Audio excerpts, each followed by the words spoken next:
मालिक के साजनवाजी प्यारे सासंग जियो, अवतार महीना सासंगत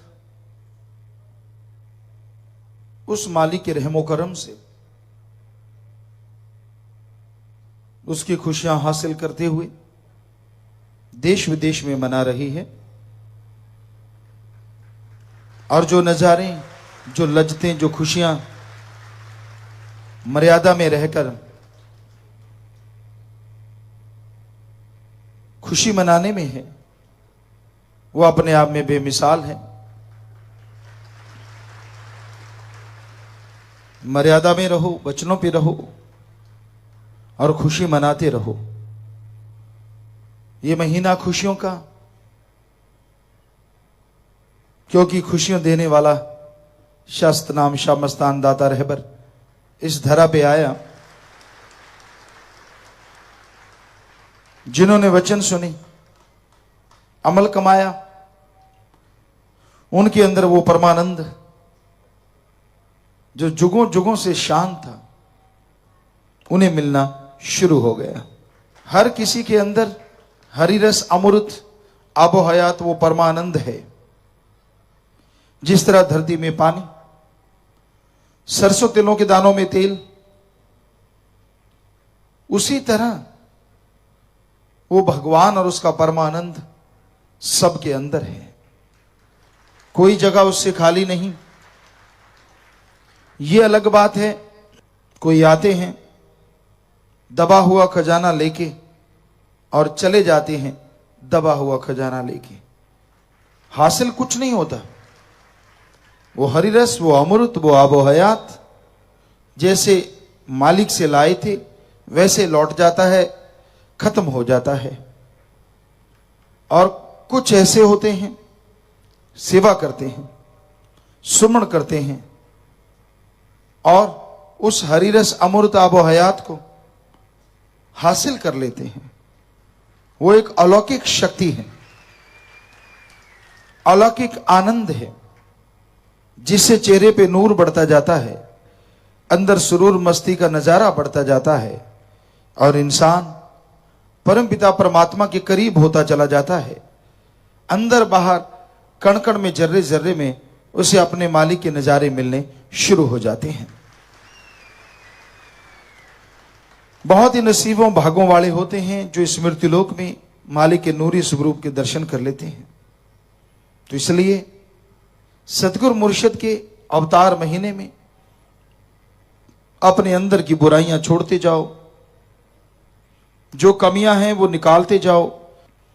और जैसे जैसे ये कमियां निकलती जाएंगी वैसे वैसे आप मालिक के करीब होते जाएंगे। कमियां, अवगुण आदमी के, अगर आदमी निकालना चाहे तो सेवा सुमरन से ही निकलते हैं। सेवा करते रहो और सुमरन कम से कम 15 मिनट, आधा घंटा सुबह ऐसे शाम को जरूर किया करो। तभी आपके विचार आपके काबू में आएंगे। और जिनके विचार काबू में होते हैं, एड्स, काला पीलिया, बहुत सी ऐसी बीमारियां जिनसे अपने आप ही इंसान बच जाता है। क्योंकि जब विचार काबू में हो तो वो बुरे कर्म नहीं करता, और बुरे कर्म नहीं होंगे तो ये बीमारियां नहीं होंगी।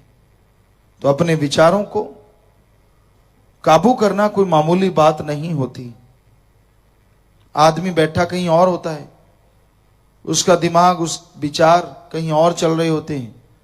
आज मन आदमी का दिमाग बन गया है। जो भी सोचता है मन के अधीन, जो भी रास्ता अपनाता है मन के अधीन। मन के लगाम कसनी जरूरी है। टेंशन फ्री होके सेवा करो, सुमन करते रहो, अपने आप मन के लगाम कसी जाएगी। आपके लगाने से नहीं कसी जा सकती, बल्कि और टेंशन पैदा होती है और परेशानी आती है।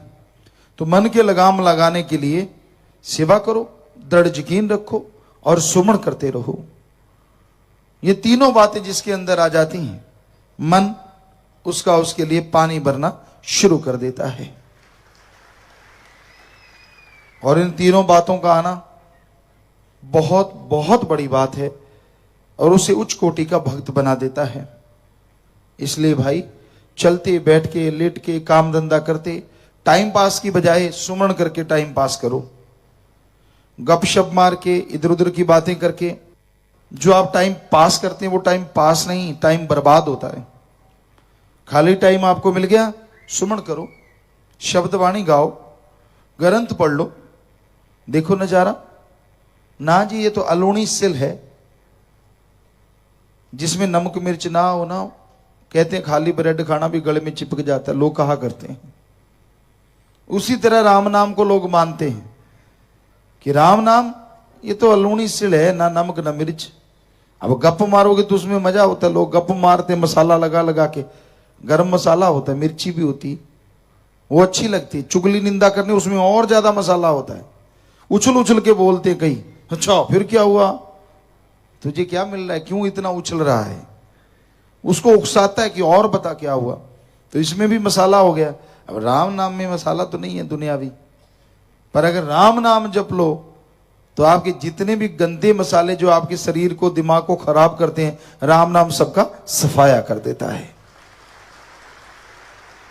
और अच्छे नेक विचार पैदा होते हैं, अच्छी नेक चीजें अंदर आती हैं। तो इसलिए राम नाम का जाप करना ना छोड़ो। खाली टाइम मिले सही, भक्ति किया करो।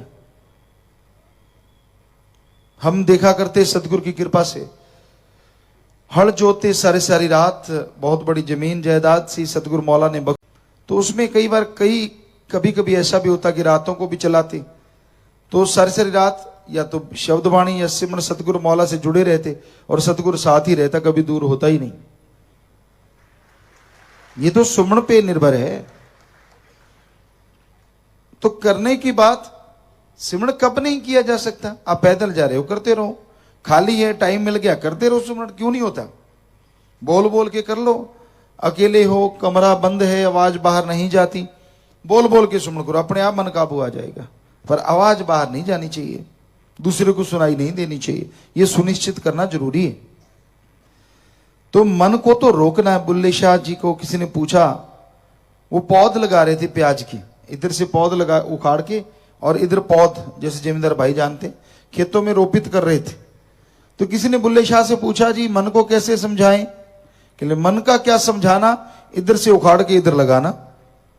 वो प्याज इधर से उखाड़ा पौध में से और इधर लगा दिया। कहने लगे इसका क्या है, दुनियादारी की तरफ से हटा दो, राम नाम में जोड़ लो, मन अपने आप ही समझ जाएगा, बस जोड़ ही रखो इसको।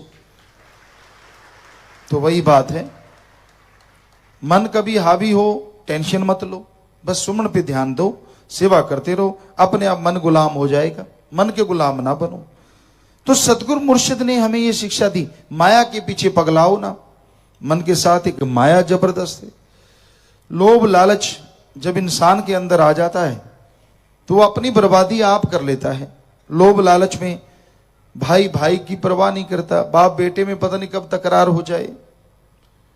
लोभ है सर्व पाप का बाप। धन दौलत जमीन जायदाद ये माया के प्रत्यक्ष रूप हैं। अप्रत्यक्ष रूप जो दिखाई तो नहीं देता लेकिन वास्तव में होता है। दुनिया में एक ही चीज सच है, ईश्वर। ये माया का पर्दा आपको कहते नहीं, ये तो फजूल की बातें। दुनिया में बाकी सब चीजें झूठ हैं, लेकिन माया का पर्दा दिखाता है बाकी सारी सच है। पैसा कमा लो, जमीन जायदाद बना लो, दुनिया में भगवान को छोड़ के सब चीजें झूठ हैं। उनको सच मानता है, मन की बातों को सच मानता है।